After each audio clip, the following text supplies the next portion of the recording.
Okay, this lesson is 10.5 on alternating series and absolute and conditional convergence. So far, all the series we've done are positive value terms, right? And so in this lesson, we're going to introduce some negative terms because of the alternating nature of these series and let you see what it does to our final convergence or divergence, all right? So first of all, what is alternating here? The alternating series is really pointing to the alternating positive negative signs. So this is alternating positive and negative signs. That's what the alternating is, right? And more importantly, this is a test. This is the alternating series test, which some books shorthand to AST. Totally fine. So what makes it alternating? It's this right here, this -1 to the n minus 1 power. Sometimes it is written as -1 to the n power. That's also alternating. But watch out for a couple of different ones, right? If it's -1 to the 2n minus 1 or 2n plus 1, you take a minute, let's do 2n plus 1. Take a minute and think about what this does. If you plug in n equals 1, n equals 2, n equals 3, you'll see that this is taking a -1 to to an odd power, which makes this just finally a -1.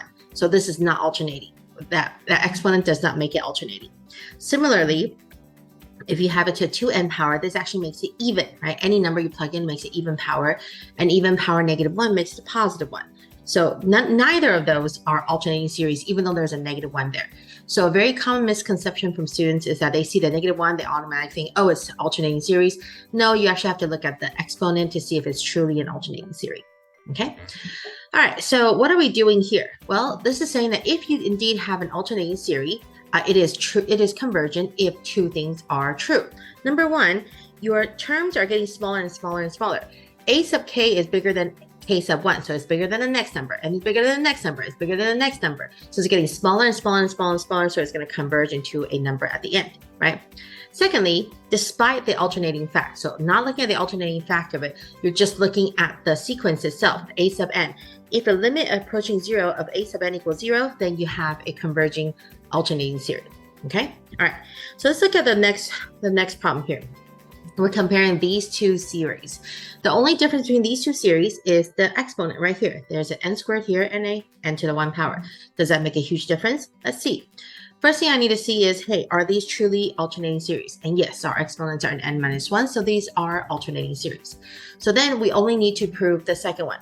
You can prove that the terms are getting bigger, smaller and smaller and smaller by showing that the function decreases. So if the function decreases, all you have to show is that the first derivative is negative. Therefore, you can show that it is going to get smaller and smaller and smaller. We're not going to focus on that because you know how to do that. You know how to take the first derivative and show that it is negative. So we're focused on the second part, right? So we're just showing, we're focusing on proving the second part. Limit as n approaches infinity of my sequence here, 2n over n squared, 4n squared minus 3, right? So of course, if you know your rational functions and you know that, oh, the power is bigger on the bottom, then you know it approaches 0. If you don't want to remember that, then try to apply L'Hopital's rule, right? If you plug this in, you get infinity over infinity. That tells you, oh, I need to do L'Hopital's rule. So limit as n approaches infinity of 2 over 8n. That'll give me 2 over infinity, and that equals 0. So yes, second condition is satisfied. So this converges by alternating series test, AST. Right. Okay, what about the sequence next door, right? What about the series next door? Is it also converging? So let's see. First of all, is it alternating? Yes, this is alternating, so good, check. So we can go ahead and move on to checking the second condition. Limit as n approaches infinity of 2n over 4n minus 3. Reminding yourself of your higher power rules, right? They're the same power on top and on bottom, so they would just reduce. So this reduces nicely to a number of 1/2. But 1/2 is not 0, right? 1/2 is not 0. Therefore, this is diverging by AST. Right. So if it diverges, beautiful, we're done. If it's converging, then we need to check a little bit more. So with alternating series, it's a little bit annoying because you have a little bit more to do. You have to check whether it is absolutely convergent or it is conditionally convergent, right? So when we're looking at absolutely convergent, there is a quicker way of looking at it. What absolutely convergent means is that it is convergent no matter what, whether it's alternating series or despite the fact that it's alternating, it is still converging, right? So with that in mind, you will see that with conditionally convergent, it means that it is converging only when it is an alternating series. Take out the alternating piece of it, it actually becomes divergent. So then it is conditionally dependent on the fact that it is alternating, therefore making it convergent. If you don't have the alternating part of it, it is no longer convergent. All right, so an absolutely convergent means that it is converging no matter what, whether it is alternating or we take the alternating piece out or not, right? So that's what it's saying, that if you just look at the absolute value of it, meaning we don't look at the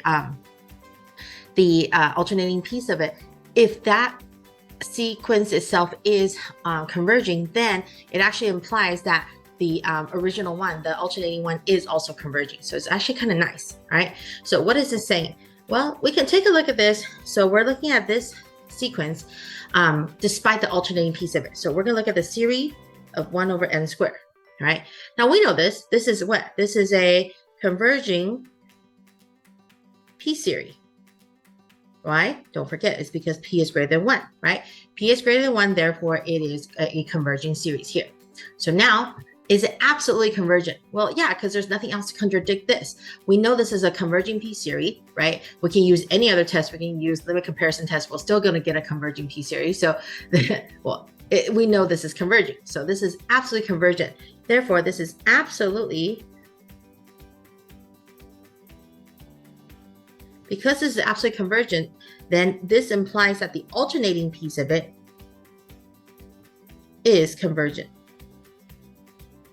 So this is where it gets really cool. If you look further into your notes, you'll see that once you prove that it's absolute convergence, you can say it is converging. You don't need to come back and check if it's conditionally convergent, right? It's only when it's giving you a divergent, then it's a little, you got to check again. So we'll see, we'll talk about that in a minute, right? But here we're looking at this as if when we take out the alternating piece of it, if the series itself is converging, is absolutely converging, then the alternating series is also converging, okay? All right, when does it look conditionally convergent? So I guess that's a bigger problem, that's a bigger issue. When is it conditionally convergent? What does that mean? Okay, so let's see. I did provide a little bit more information here just to remind you, in a conditionally converging series, the series only converging if it is alternating, right? The series converges only under certain conditions, the fact that it is alternating, all right? So what do we see? We take a quick look and see that, all right, is this alternating? First of all, this piece says it's alternating. Okay, by alternating series, let's check the second condition. So the second condition says limit as n approaches infinity of 1 over n, that gives me 1 over infinity, that's 0. So this is converging by alternating series test, right? However, if we take away that alternating piece and we just look at the series itself of 1 over n, what do we know about this? This is actually a diverging p series, right? Or this is a harmonic series, same idea. So this is a diverging p series. So what happened here? We have two contradicting ideas. We say, hey, it is converging by the alternating series test, but it is also diverging because despite the alternating part of it, this is a diverging series. So because you have two of these contradicting each other, then this series is conditionally converging. Okay, so that's what this is talking about. If you have the original test, alternating series test showing that it's converging, but then you have another test taking away but then in the second place, you take away the alternating piece of it, you look at just the sequence itself and look for other tests to prove that whether it's converging or diverging. If that second test proves that it's converging, then this whole thing is absolutely converging. If the second test proves the diverging, the two ideas contradict each other, then the series is conditionally converging because it is only converging due to the fact that it is alternating. Okay, so let's see again.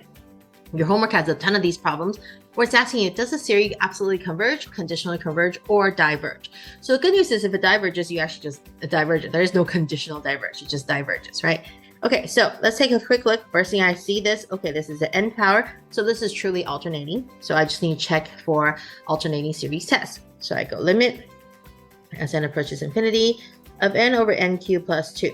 Again, if you really want to do this correctly, this is L'Hopital's rule. So you have infinity over infinity. So limit as n approaches infinity of 1 over 3n squared. That gives me 1 over infinity, hence 0. So agree. This is converging by the alternate series test. Beautiful. Okay, part 2. I'm going to look at the sequence itself and not worry about the alternating piece of it. So I'm looking at just this piece. And now let's think about all the tests we've had so far. For this, I would recommend using the limit comparison test, right? So we go limit as n approaches infinity, n over n cubed plus 2, compare that to 1 over n squared because we want the same power. So if you were to multiply by the reciprocal, you get n over n cubed plus 2 times n squared over 1.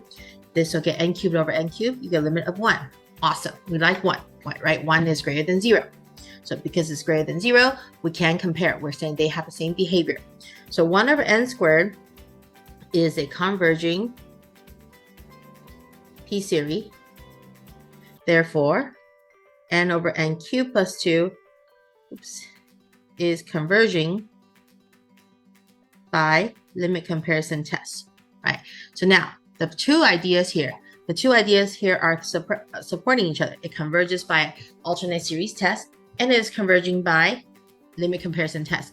Because these two support each other, then my final conclusion is that this series here is absolutely converging, right? So this is how you prove absolute converge, conditionally converge, or it. And if diverge usually shows up in the very first test. So in the alternating series test, it will show that it diverges, and you don't need to show the second piece, okay? Okay, there is a ratio test for absolute convergence. So this is actually kind of cool. If you look at just the sequence itself, and then you are looking at the absolute value of it. So using a ratio test, but you're testing the absolute value of it, meaning you're not looking at the alternating piece of it, right? So if you get a limit, same as before, if limit is less than 1, the series is absolutely convergent. If it's greater than 1 equals 0, the series is divergent, right? And if it equals 1, you need more tests. So there is no limit that would tell you it's conditional converging, right? So if it is conditional converging, usually it pops up when you get the divergent answer, and then you kind of do another test to see. So you kind of go back to your alternate series test and see if you get a convergence there. If you get a convergence there, but you get a divergent here, then it is conditional convergence, all right? Okay, so the good news is if you already prove that it's absolutely convergent, you don't need to check whether or not it is conditional convergence. So it's actually kind of cool. So let's take a look at this one. This one says, let's use our ratio test to show this is absolutely convergent, right? So we go limit as n approaches infinity. You have n plus 1 squared plus 4 over 2 to the n plus 1. And if you want, at this point, you can just go ahead and multiply the reciprocal because we know we are dividing by a sub n. So 2 to the n over n squared plus 4, right? Clean this up. You get limit as n approaches infinity, n plus 1 squared plus 4 all over 2 because the 2 to the n cancels out. And you have n squared plus 4. Now, by higher power rule, you can see this is n squared over 2n squared. So this will reduce out to have a limit of 1/2. Well, that is less than 1, right? So this is absolutely convergent. So series is absolutely convergent. Now, again, if you want to be extremely careful about this, you can say by the ratio test, right? Ratio test for absolute convergence. But because this is an alternating series, this is a little bit different than all the tests that we've done so far, because all the other tests that we have on our sheet so far is just for positive terms. So these, I think it's okay to just say it is absolutely convergent, because typically these questions, absolute convergence, conditional convergence, is used on alternating series. So it's they're kind of like a family of their own, okay? All right, fun part. So now kind of step away from all those ideas and let's look at something else here. It says we can approximate a sum by choosing a large enough n and finding the partial sum, s sub n, meaning you add up just a few numbers in your series, and then you're going to get close enough to your actual sum. So what does that mean? Okay, think about it like on a number line. Okay, so here's a number line. When you have a alternating converging series, what is happening here? You're taking a positive number and you're adding a negative number. So you're going backwards a little. And then you're adding another, well, this is not the best because you're getting smaller and smaller. So my example here has to start big. So you have your first number, and then you add a negative number. So usually you go back a little bit, right? And then you add another positive number. It has to be smaller than before. Then you add a negative number. So subtract, you go back a little bit less. Add, subtract, add, subtract, add, subtract. So you agreed that with our alternating convergence series, what is happening is going back and forth, but you're getting smaller and smaller each time, right? Okay. So the idea here is that here you have your series. You're going back and forth, you're adding up your numbers, right? So I am going back and forth. At a certain point, I stopped. I say, all right, this is my partial sum. I'm going to add up like 5 or 10 or 2 of these, right? I'm going to add up this number. Well, you're going back and forth. So the next number you add, this is a to n sub 1. That's the next number you add, right? And then if we do continue, we're going to go back a little bit and then go here and come back. So if I were to really estimate my actual sum, it's going to be somewhere in there. So the difference between these two is going to be smaller than this number that you're going to add next. So that's where this formula comes from. It's saying that the actual sum itself minus the partial sum you're getting has to be less than or equal to the next number, because there's no way I'm going to surpass that next number with the idea of this alternating series going back and forth, Okay. All right. So how do we translate that into algebra and showing how to do this work? How do we know what to do? Typically, it tells you how accurate do they want it. It says how many terms you need to get to within 0.001 of the actual sum, within 1/1000th of the actual sum. So it's pretty accurate. Your homework asks you to get it within 3 decimal places of accuracy. So for homework specifically, what it's really asking you to get is to get to 0.0005, because 3 places accuracy, and you gotta keep in mind that a 5 in the 4th place could make or break the difference in rounding into that third place accuracy, right? So 3 decimal places of accuracy. So that's why you need a 0.005 for your homework. So this is for the homework. Okay, how do we tackle this particular problem? So what you want to do is, this is a converging series, and besides, if it doesn't converge, it doesn't work because it's going to add up to infinity. It diverges, right? So it has to be converging series here. So what you do is you take the formula, you ignore the alternating part, you take the formula, -1 factorial, and set it less than or equal to, right? Set it less than or equal to your your accuracy. Okay. All right, go ahead and swap these around. You divide the 0.001 over, multiply the 2n minus 1 factorial over. So 1 over 0.001 less than or equal to 2n minus 1 factorial. This gives you 1,000. So factorial is a little bit annoying because factorial doesn't really have a way to solve for it, right? So you do have to do a little bit of guess and check. But the good news is you don't have to guess too far. You know some of the basic factorials. You know 1 factorial, 2 factorial, 3 factorial. So let's check. 4 factorial is 24, right? 5 factorial is 120. 6 factorial is 720. I'm close to that 1,000. 7 factorial is jumping to 5,040. So 7 factorial is the number I'm going to use because that's bigger than 1,000, right? So 7 factorial, that's equal to 2n minus 1 factorial. That makes it 2n minus 1, so 8. So n is greater than or equal to 4. Okay, so remember, this n is really not the n we're thinking of. This n is actually this term right here. That's the 4th term, right? So if we go, the error that we want, right, within 0.001 of the actual sum, the error that we want is actually going to be smaller than that 4th term. So that means we only need to add up to the 3rd term there. So S sub 3 is what I want. So if you want to answer this question, it's really just 3 terms. But since these 3 terms are not hard to get, let's try to look at this. It's actually kind of fun. The 3 terms are 1 minus 1, 3 factorial, plus 1 over 5 factorial. So 1 minus 1 over 24, 1 over 6. 1 over 6 plus 1 over 120. So that gives me 120 minus 20 plus 1 over 120. So 101 over 120 is your sum of the first 3 terms, and that's within 0.001, within 1/1000th accuracy of the actual sum itself. So in a way, super powerful. Okay? All right, that's it for this lesson.